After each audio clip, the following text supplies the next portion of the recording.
তৈরি করছি মজাদার হালিম।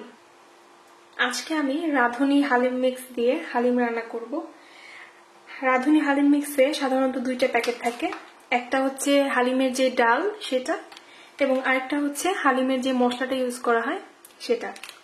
তো প্রথমে একটা বাটিতে আমরা হালিম মিক্সের যে ডালটা থাকে সেটা নিয়ে নিচ্ছি।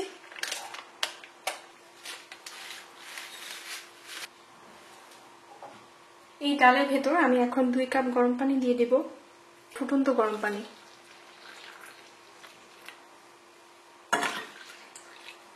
ডালটাকে গরম পানিতে এখন ভিজতে দিতে হবে। এখন আমি মাংস তৈরি করব। মাংস রান্না করার জন্য আমি একটা পাতিল গরম করে নিয়েছি। এটাতে এখন আমি 1/2 কাপ তেল দিয়ে দিচ্ছি।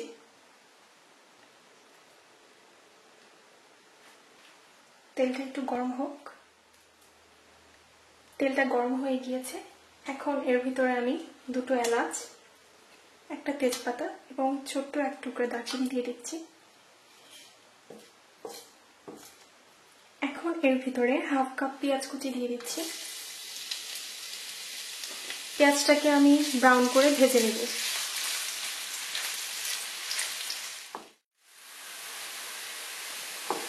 পেঁয়াজটাকে ব্রাউন করে ভাজার পর এখন আমি মাংসটা দিয়ে দিচ্ছি।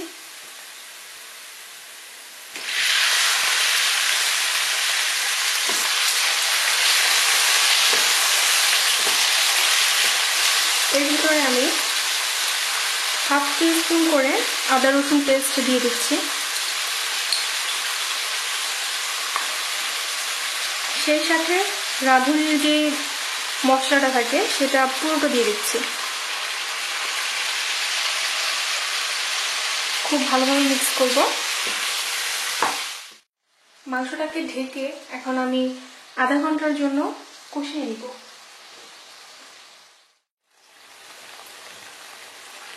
20 মিনিট ধরে মাংসটাকে কষিয়ে নিয়েছি। এখন আমি পরিমাণ মতো পানি অ্যাড করছি মাংসটা সেদ্ধ হওয়ার জন্য, অ্যারাউন্ড 1.5 কাপের মতো।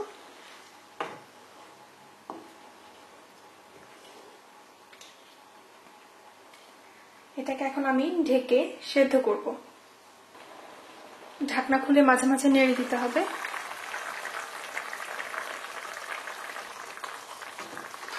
না নাড়লে কিন্তু মাংসটা নিচে লেগে যেতে পারে। আর আমি কিন্তু মাংসতে কোনো লবণ অ্যাড করিনি, কারণ হালিম মিক্সের মধ্যে যে মশলাটা থাকে সেটার ভিতরে লবণ দেওয়া থাকে।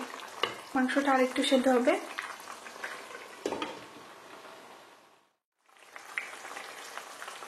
মাংসটা সেদ্ধ হয়ে গিয়েছে। এখন আমি ডালটা যে ভিজিয়ে রেখেছিলাম সেটা দিয়ে দিচ্ছি।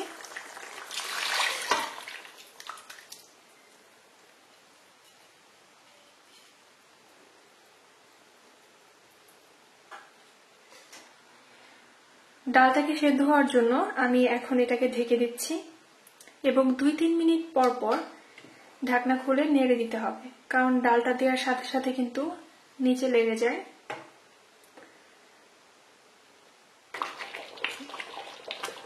পাঁচ মিনিট পর আমি একটু পানি অ্যাড করছি, 1 কাপের মতো। সাথে 3টা কাঁচামরিচ দিয়ে দিচ্ছি। হালিমটা ঘন হয়ে আসলে আমি নামিয়ে ফেলবো। ডালগুলো প্রায় সেদ্ধ হয়ে গিয়েছে। এই পর্যায়ে এসে লবণটা চেক করতে হবে। যদি লবণের পরিমাণটা আপনাদের কাছে কম মনে হয় তাহলে অ্যাড করতে পারেন। আমি এখানে একটু লবণ অ্যাড করছি, 1/2 টিস্পুনের মতো। লবণের পরিমাণটা আসলে স্বাদ মতো।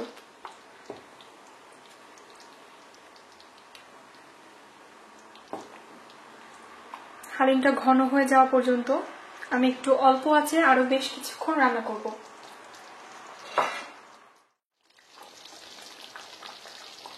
মাংস ডাল একদম সুসিদ্ধ হয়েছে। এখন হালিমে আমি বাগার দিব।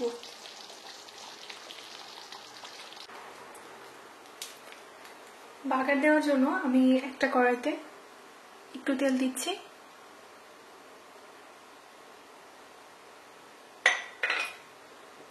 এবং সাথে 1 টেবিল চামচ ঘি। এখানে আমি 2 টেবিল চামচ রসুন কুচি নিয়েছি, এটা দিয়ে দিচ্ছি। রসুনটাকে আমি লাল করে ভেজে নিব। রসুনটাকে এরকম ব্রাউন করে ভাজার পর আমি ডালের ভিতর দিয়ে দিচ্ছি।